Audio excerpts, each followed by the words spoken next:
Hello ETV में आपका स्वागत है। बजट को पेश किए गए करीब 15 दिन हो गए हैं। काफ़ी मुद्दों पर चर्चा आगे बढ़ चुकी है। इन्हीं सब मुद्दों पर ज़्यादा जानकारी के लिए हमारे साथ मौजूद हैं वित्त राज्य मंत्री श्री अनुराग ठाकुर। सर, ईटीवी भारत में आपका स्वागत है। बहुत बहुत धन्यवाद। सर, बजट को पेश किए करीब 15 दिन हो गए हैं और कई इश्यूज़ पे सरकार आगे बढ़ी है। खास करके बैंक प्राइवेटाइजेशन का मुद्दा इस समय काफ़ी चर्चा में है। कई नाम सामने आ रहे हैं। क्या क्राइटेरिया रहेगा जो बैंक को प्राइवेटाइज किया जाए? देखिए, इसकी बड़ी सरल प्रक्रिया है। नीति आयोग तय करता है कौन से हाई प्रायोरिटी सेक्टर हैं, कौन से लो प्रायोरिटी सेक्टर्स हैं और किसको स्ट्रैटेजिक सेल में लेके जाना है, किसको नॉन स्ट्रैटेजिक सेल में लेकर जाना है। और उसके बाद जब फिर विभाग के पास वो आता है तो विभाग उसमें से तय करता है कौन सी कंपनी, जैसे उसके लिए तय किया जाता है कौन सी पब्लिक सेक्टर एंटरप्राइजेस को एसेट मोनेटाइजेशन के लिए लेके जाना है, किसके कितने शेयर्स को बेचा जाएगा, किसकी मैनेजमेंट कंट्रोल के साथ बेचा जाएगा। ये सब प्रक्रिया के बाद तय किया जाता है। जब उस कंपनी को तय कर लिया जाता है फिर उसके बाद उसकी कितनी अच्छी वैल्यूएशन मिल सके, सरकार को पैसा आए और जो सरकार इन कंपनियों के सेल से पैसा कमाए उसको वापस फिर लोगों के सामाजिक उत्थान के लिए लगाया जाए, उनके विकास के लिए लगाया जाए।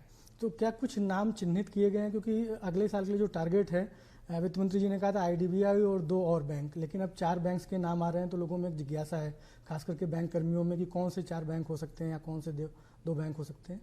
देखिए, केवल 2 ही बैंक पब्लिक सेक्टर बैंक्स और एक पब्लिक सेक्टर की इंश्योरेंस कंपनी, उसके बारे में हमने अभी कहा है कि उनको हम लेकर जाएंगे सेल के लिए और इससे बैंकों का भी विकास होगा और इक्विटी आएगी और उनको अपना मार्केट शेयर बढ़ाने का अवसर मिलेगा और लोगों को उसमें रोजगार मिल पाएगा। और फिर जो सुविधाएं भी प्राइवेट सेक्टर में बहुत सारी, जो अच्छे काम करने वाले हैं उनको और अच्छा पैसा मिलता है, बैंक का साइज भी बढ़ेगा, लोगों को और सुविधाएं भी बढ़ेंगी, इस सब का लाभ मिलेगा। क्या आप देखते हैं कि इसका विरोध भी होगा? क्योंकि अगर आप देखें तो बैंक यूनियंस ने अगले महीने के लिए नोटिस दिया हुआ है 15-16 तारीख को, और अभी भारतीय मजदूर संघ की केंद्रीय कार्यकारिणी समिति की बैठक हुई चेन्नई में 12 से 14, उसमें भी उन्होंने एक प्रस्ताव पारित किया कि नहीं, ये कदम से लोगों में गलत संदेश जाएगा, जनता में गलत संदेश जाएगा। तो क्या जो आरएसएस के अनुषांगिक संगठन है अलग अलग, जिसमें भाजपा भी है और भारतीय मजदूर संघ में भी है, आपस में तालमेल की कमी है कुछ? देखिए, स्टेक होल्डर से बातचीत भी बैंक्स करते हैं। मर्जर से पहले भी जो शंकाएं थी वो सब शंकाओं को दूर किया गया। लेकिन आपको ये भी समझना पड़ेगा, जो जनता का पैसा है वो भी इन बैंकों की कैपिटलाइजेशन करने के लिए 2014 से लेकर 2020 तक 3.5-4 लाख करोड़ रुपए इन बैंकों में डाला गया। तो सरकार की प्राथमिकताएं किस तरफ हो? अगर पब्लिक सेक्टर बैंक के साथ साथ प्राइवेट सेक्टर के बहुत बड़े बैंक हैं, एचडीएफसी है, आईसीआईसीआई है, वो भी अपनी सुविधाएं दे रहे हैं। कई बैंक तो ऐसे भी हैं जो पब्लिक सेक्टर बैंक से ज़्यादा सरकारी योजनाओं को या जो लाभ देने होते हैं वो भी लोगों तक पहुंचाने का काम कर रहे हैं। तो इसमें देखने वाली बात है कि सरकार का जो पैसा है, जो रेवेन्यू जो इकट्ठा होता है, वो कहाँ पे लगाया जाए। लोगों को स्वास्थ्य की सुविधा चाहिए, लोगों को शिक्षा की सुविधा चाहिए, सड़कें चाहिए, रेलवे चाहिए और तमाम सुविधाएं, पानी चाहिए। सरकार इस ओर पैसा ज़्यादा लगाए या बैंकों की कैपिटलाइजेशन की ओर लगाए? हमने बैंकों की कैपिटलाइजेशन भी की, बैंकों को मजबूत भी किया, बैंकों को पीसीए फ्रेमवर्क से बाहर भी लाए, बैंकों को तो और ताकतवर भी बनाया और बैंकों को आगे बढ़ाने का काम भी कर रहे हैं। लेकिन क्या पब्लिक सेक्टर में, सरकारी क्षेत्र में, क्या आपको इतने बैंक चाहिए? बड़ा प्रश्न ये है। अगर बात करें प्राइवेटाइजेशन की, अदर देन बैंकिंग भी, अगर आप विशाखापट्टनम स्टील प्लांट का देखें, वहाँ पे जो विरोध हो रहा है एक जन आंदोलन का स्वरूप ले रहा है और इसकी चर्चा बीएमएस में भी हुई कि ये हमारे खिलाफ जा सकता है, पब्लिक को प्रोवोक कर रहा है। तो इस तरीके की विरोध प्रदर्शनों से, किसान आंदोलन में भी हमने देखा कि एक चुनौती बन गया है सरकार के लिए कि उसको थामना। तो कैसे विरोध प्रदर्शनों से निपटेंगे? आर्थिक सुधार का विरोध तो होगा ही, स्वाभाविक है। पहली बात यह है कि मीडिया ही और बहुत सारे अर्थशास्त्री, बुद्धिजीवी भी ये कहते थे कि मनमोहन सिंह जी की सरकार में पॉलिसी पैरालिसिस है, यानी कि वहाँ कोई निर्णय नहीं होता है। लेकिन मोदी जी की सरकार में अगर निर्णय अच्छे होते हैं और ज़्यादा होते हैं तो आपके लिए वो भी एक चिंता का विषय है। आखिरकार अगर देश को आगे बढ़ना है, रोजगार ज़्यादा उत्पन्न कर रहे हैं, कंपनीज कुछ ठीक नहीं कर पा रही, उनके साइज को और बढ़ाने की जरूरत है। आज से 40 साल पहले अलग बात हो सकती थी कि जहां पर प्राइवेट क्षेत्र में लोग पैसा लगाने के लिए तैयार नहीं थे, सरकारी क्षेत्र में लगाना पड़ता था। आज सरकार को कहीं ना कहीं तय करना होगा कि प्राथमिकताएं क्या हैं, और सरकार ने प्राथमिकताएं तय की हैं। अगर बात करें जो बैठकों का सिलसिला है, कल आपकी रिजर्व बैंक बोर्ड के साथ में मीटिंग हुई, तो आपने क्या उनके साथ चीज़ें साझा की और क्या क्या स्टिमुलस से एग्जिट करने की भी बात साझा हुई? गवर्नमेंट का जो है कि काउंटर सिक्लिकल हमारी फिस्कल पॉलिसी होगी, जब जरूरत होगी सरकार अंदर आएगी, जब जरूरत नहीं होगी तो सरकार वापस आ जाएगी इकोनॉमी से। इन सब विषयों पे क्या बात हुई कल? देखिए, उस पर आरबीआई ने एक अपना डिटेल प्रेस नोट दिया होगा। अच्छा, मैं ये पूछना चाहता हूँ सर, क्रिप्टो करेंसी को भी लेकर काफ़ी चर्चा चल रही है। क्रिप्टो करेंसी को लेकर सरकार की क्या योजना है, कैसे रेगुलेट करेंगे, क्या इस पर टैक्स भी लगाएंगे? आपने बहुत महत्वपूर्ण प्रश्न पूछा है, क्योंकि मैं देखता हूँ सोशल मीडिया में भी इसके कुछ ना कुछ चलता रहता है। सबसे पहले तो बोर्ड आरबीआई ने एक रेगुलेटर के नाते प्राइवेट क्रिप्टो करेंसी पर प्रतिबंध भी लगाया, तो उसके बाद सुप्रीम कोर्ट का निर्णय आया। लेकिन दूसरी ओर सरकार ने इंटर मिनिस्ट्रियल कमेटी बनाई, उस समूह ने अपनी रिपोर्ट दी, फिर कैबिनेट सेक्रेटरी की अध्यक्षता में ग्रुप ऑफ सेक्रेटरीज मिला, उन्होंने अपने उसमें विचार दिए। अब उस रिपोर्ट को जब एक बार कैबिनेट में जाएगी और कैबिनेट उसको मंजूर करती है, तो सरकार इस सत्र में इस बिल को ला भी सकती है कि जिससे क्रिप्टो करेंसी पर यहाँ पे देश में कानून भी बने, और जो देश को, दुनिया भर के देशों को एक जो चुनौती है, एक प्राइवेट क्रिप्टो करेंसी और दूसरी जो उनके अपने देशों की डिजिटल करेंसी हो सकती है, वर्चुअल करेंसी हो सकती है, उस दिशा में भी दुनिया भर के देश अपने अपने स्तर पर अभी बातचीत कर रहे हैं। क्या इस पे टैक्स भी लगेगा क्रिप्टो करेंसी पे? कुछ ऐसा भी प्रस्ताव है? मुझे लगता है जब एक बार बिल आएगा, उसमें बहुत सारी आपकी जो शंकाएं, चिंताएं और आपके सवाल, इन सब का उत्तर आपको उसमें मिलेगा।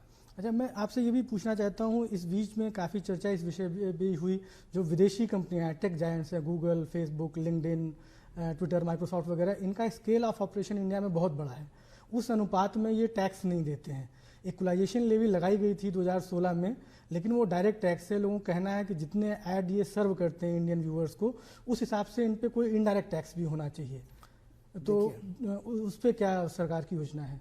पहले कुछ भी नहीं होता था, अब कुछ होता है, और इसमें भी इनके अपने अपने तर्क रहते हैं कि आखिरकार एडवर्टाइजमेंट देने वाला कौन है, दुनिया भर के प्लेटफॉर्म्स में जाता है, क्या वो हिंदुस्तान से अंदर कितना एडवर्टाइजमेंट आया।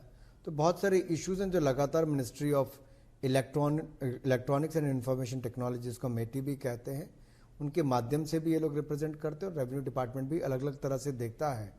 आखिरकार भारत को ज़्यादा रेवेन्यू आए तो हम क्यों मना करना चाहेंगे। अच्छा, मैं ये भी पूछना चाहता हूँ, हेल्थ बजट को लेकर इस बार काफ़ी चर्चा हुई। सरकार ने 35,000 करोड़ रुपए वैक्सीनेशन के लिए लगाया, जो कि करीब 1% है टोटल बजट का मोटे तौर पे। लेकिन इसको लेकर जनता में बहुत जिज्ञासा है, कैसे ये पैसा स्पेंड होगा, और लोग ये भी जानना चाहते हैं, भले ही आपकी मिनिस्ट्री नहीं है, कि अगर सरकार की वैक्सीनेशन ड्राइव थोड़ा स्लो है तो क्या इसको प्राइवेट सेक्टर को भी दे दिया जाए? किस तरीके से ये पैसा खर्च होगा? देखिए, प्राथमिकताएं हमने कोविड के टाइम पे भी तय की थी कि पहले लॉकडाउन लगाया ताकि जान भी बचाएं और जहान भी बचाएं। जान है तो जहान है, और दुनिया भर में सबसे कम जिन देशों में मृत्यु दर हुई उसमें से एक भारत है। फिर लगा इकोनॉमी को भी बचाना है, देश को भी आगे बढ़ाना है, तो अनलॉकिंग का निर्णय किया गया, अलग अलग सहूलियत दी गई। मध्यम सूक्ष्म लघु कुटीर उद्योग यानी कि एमएसएमई को आपके हमने 3 लाख करोड़ रुपए से ज़्यादा बैंकों के माध्यम से दिलाया, और बहुत सारी योजनाओं को और अलग लेकर आए। गरीब आदमी के लिए हमने 80 करोड़ गरीब लोगों के लिए 8 महीने तक राशन देने का काम भी हम लोगों ने किया। ये सारे कदम उस समय थे जब इस दिशा में देश को लोगों को दी जाए, फिर अगला चरण एक और शुरू होगा। ये एक प्लान्ड मैनर के साथ इसको नीचे तक लागू करवाया जा रहा है, और पूरे सोच समझ कर ही इसको लागू किया जा रहा है। अलग अलग राज्यों में इसको किया जा रहा है। अब कुछ लोग इस पे भी राजनीति करते हैं कि पहले प्राइम मिनिस्टर क्यों ना लगवाएं। अब ये पूर्व की सरकारों में होता था कि या पहला परिवार, जो गांधी परिवार अपने आप को सदा वो मानते रहे, वो लगवाता है, उनके प्रधानमंत्री लगाते। लेकिन नरेंद्र मोदी जी ने सबसे पहले कोविड वॉरियर्स के लिए टीकाकरण शुरू किया, वैक्सीनेशन शुरू की। ये दिखाता है 2 सरकारों के अंतर में। और हमने हर राज्य को दिया, ये नहीं देखा कौन बीजेपी, कौन कांग्रेस, कौन दूसरा, हर राज्य को इसकी सुविधा देने का काम किया। अगर हेल्थ चैलेंजेस की बात करें, कोविड 1 ईयर इवेंट है, लेकिन भारत के सामने malaria, dengue, vector borne diseases और जो स्टैग्नेंट वाटर से बीमारियां होती हैं जैसे डायरिया है, कॉलरा है, टाइफाइड है, वो एक हमेशा से बहुत बड़ी समस्या रही। इस बार हम देखते हैं कि थ्रस्ट बहुत है सैनिटाइजेशन पे, जल जीवन मिशन पे, तो इसके बारे में कुछ बताइए, कैसे आप long term health challenges tackle करना चाहते हैं? देखिए 75-80% बीमारियां तो गंदे पानी से होती हैं, लेकिन दुर्भाग्य यह है इस देश में आज भी महिलाओं को कई किलोमीटर तक चल के अपने सिर पर पानी उठाकर लाना पड़ता है। साफ पानी, दिल्ली जैसी देश की राजधानी में भी पानी की कमी बहुत सारी कॉलोनीज में आती है। भारत सरकार का मानना है कि सस्टेनेबल डेवलपमेंट गोल जो दुनिया भर के देश 2030 तक इसको लागू करने वाले हैं, इसको अचीव करने वाले हैं, हम भी करें, और उसी में ही हेल्थ के अंतर्गत सैनिटेशन एंड हाइजीन को भी साथ में लिया गया है। वाटर, सैनिटेशन, हाइजीन, वॉश इसको कहते हैं, उस क्षेत्र में भी काम करना होता है हेल्थ के लिए। तो हम पानी के लिए काम भी कर रहे हैं, स्वच्छ भारत के माध्यम से सैनिटेशन और हाइजीन के लिए भी कर रहे हैं। मैं रेवेन्यू की बात करें, सारे बजट का फोकस रेवेन्यू पे होता है। हमने देखा कि डायरेक्ट इनडायरेक्ट टैक्सेस दोनों में डिक्लाइन है, 30 से 35% का। केवल एक ही जगह पे ग्रोथ है जो कि एक्साइज ड्यूटी में है। रेवेन्यू मोबिलाइजेशन आगे कितना बड़ा चैलेंज है सरकार के लिए अगले कई सालों में? देखिए रेवेन्यू चैनलाइजेशन तो एक बड़ा है ही है, क्योंकि जब आप टैक्स आप ज़्यादा बढ़ा नहीं रहे तो रेवेन्यू आपका बढ़ेगा कैसे। लेकिन साथ ही साथ हम लोग ईज़ ऑफ डूइंग बिजनेस कर रहे हैं, लोगों के लिए राहत दे रहे हैं। फेसलेस असेसमेंट इनकम टैक्स में लाए, फेसलेस अपील लेकर आए, कस्टम्स में हम तुरंत कस्टम लेकर आए हैं। इससे क्या लाभ हुआ, लोगों को इंटरफेस खत्म हुआ अधिकारियों के साथ और उनका टैक्स टेररिज्म को कम करने का काम किया। दूसरी ओर जो आपके 6 साल पुराने इनकम टैक्स के केस खुल जाते थे, अब नहीं खुल पाएंगे, केवल 3 साल तक के ही खुल पाएंगे। और 50 लाख से ज़्यादा का कोई केस होगा तो principal chief commissioner income tax की इजाज़त से ही आपका 10 साल पुराना केस भी खोला जा सकता है। तो इससे लोगों को बहुत बड़ी राहत मिलेगी। लेकिन दूसरी ओर हमने खर्चे में कोई कम नहीं की। हमने कैपिटल एक्सपेंडिचर 34.5% बढ़ाया, 5.5 लाख करोड़ रुपये इस साल किया। इससे रोजगार ज़्यादा उत्पन्न होंगे, विकास ज़्यादा होगा। 1,18,000 करोड़ रुपया सड़कों के लिए, 1,10,000 करोड़ रेलवे के कैपिटल एक्सपेंडिचर के लिए, 18.5% ज़्यादा किया डिफेंस के लिए कैपिटल एक्सपेंडिचर के लिए। तो वहीं पर हमने हेल्थ के लिए, स्वास्थ्य के लिए 137% वृद्धि की है, यानी कि सीधा ही बजट को 2,23,000 करोड़ रुपये पे पहुँचा दिया। पानी के लिए 50,110 करोड़ रुपया खर्च किया। वहीं किसानों के लिए 65,000 करोड़ रुपये का प्रावधान किया है। कोविड वैक्सीन के लिए जैसे आपने कहा 35,000 करोड़ रुपये का प्रावधान किया। इसी तरह से हमने कहा कि मैन्युफैक्चरिंग कैसे बढ़े, रोजगार कैसे हो, तो प्रोडक्शन लिंक इंसेंटिव स्कीम्स हम लेकर आए। 10 क्षेत्र हमने उसमें चुने जहां पर लोग अपनी इंडस्ट्री लगाएं, उनमें से एक्सपोर्ट करें। तो 1,97,000 करोड़ रुपये के उनको इसमें इंसेंटिव मिलेंगे अगले 5 वर्षों में। अगर बात करें, मैं फिर से आऊँगा एक्साइज पे। एक्साइज सरकार ने कट नहीं किया, उसकी वजह से क्रिटिसिज्म बहुत है। पेट्रोल डीजल के प्राइस 100 रुपये करीब करीब पहुँच रहे हैं। इनफैक्ट राजस्थान में मैं आज ही पढ़ रहा था कि 100 रुपये किसी जगह पे पेट्रोल प्राइस पार कर गया। तो एक विपक्ष को एक मुद्दा मिलता है कि एक्साइज नहीं कर रही सरकार, कम नहीं कर रही, और आपदा में अपने लिए अवसर ढूंढ रही है। इस क्रिटिसिज्म को कैसे आप देखते हैं? देखिए 2 बातें हैं। राज्य की सरकारें भी टैक्स लगाती हैं, केंद्र की सरकार भी टैक्स लगाती है। तो इस पे केवल केंद्र सरकार को ये कहना कि टैक्स लगा है, राज्य की सरकारों को भी अपना जिम्मेदारी निभानी है। और मुझे लगता है राज्य की सरकारें भी इस पे चिंता के रूप में देखेंगी। मैं एक अंतिम प्रश्न पूछना चाहता हूँ आपसे। टैक्स एक्सपर्ट्स कहते हैं, इकोनॉमिस्ट कहते हैं कि टैक्स रेट कम करिए डायरेक्ट टैक्स में, जैसे इनकम टैक्स है, कॉर्पोरेशन टैक्स, तो रेवेन्यू मोबिलाइजेशन बढ़ता है। इसकी एम्पिरिकल स्टडीज़ हैं। जीएसटी के बारे में ऐसा कुछ नहीं, क्योंकि 3-3.5 साल पुराना टैक्स है, लेकिन उनका मानना है कि इसमें भी ऐसा होगा। जीएसटी आउटसाइड बजट है, क्या आप लोग कोई कंसेंसस बिल्ड करेंगे या आप गवर्नमेंट के अंदर कोई प्लानिंग है कि जीएसटी रेट कम करके आगे बढ़ाना है? अब जब महामारी के बाद ये समय आया कि बजट सत्र हो, तो इसमें हमने 1 रुपये का टैक्स भी नहीं नया लगाया। नहीं तो लोग कहते थे कोविड टैक्स लगेगा और ज़्यादा टैक्स देना पड़ेगा, हमने कोई नया टैक्स नहीं लगाया।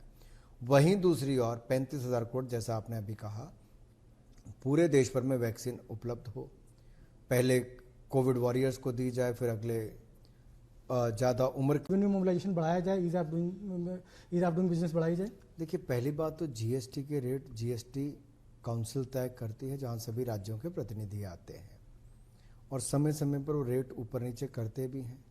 लेकिन मेरा व्यक्तिगत रूप से मानना है कि साल में एक ही बार रेट रैशनलाइजेशन होनी चाहिए, उसको वापस ठीक करना चाहिए जहाँ पे करने की आवश्यकता है।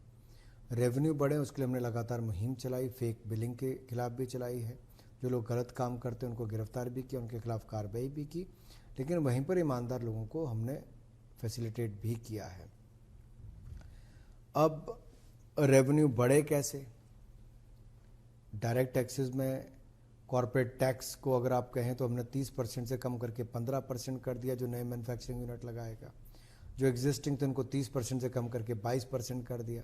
तो हम तो जनता की और टैक्स पेयर के लिए सहूलियत ही दे रहे हैं कि उनके हाथ में ज़्यादा पैसा आएगा तो वापस निवेश करेंगे, निवेश करेंगे तो रोजगार बनेगा, रोजगार होगा साथ ही साथ हमारा कारोबार भी बढ़ेगा। तो इसलिए लोगों के हाथों में ज़्यादा पैसा बचे, सरकार इसके लिए लगातार टैक्स रेट कम कर रही है। ईटीवी भारत से बात करने के लिए बहुत बहुत शुक्रिया। आपका बहुत बहुत आभार। ये थे वित्त मंत्री अनुराग ठाकुर, जो बता रहे थे कि इस बजट की सबसे खास बात ये है कि बिना कोई टैक्स लगाए या कोविड टैक्स लगाए सरकार ने अपना खर्चा बढ़ाया है, खास करके रक्षा और स्वास्थ्य के क्षेत्र में।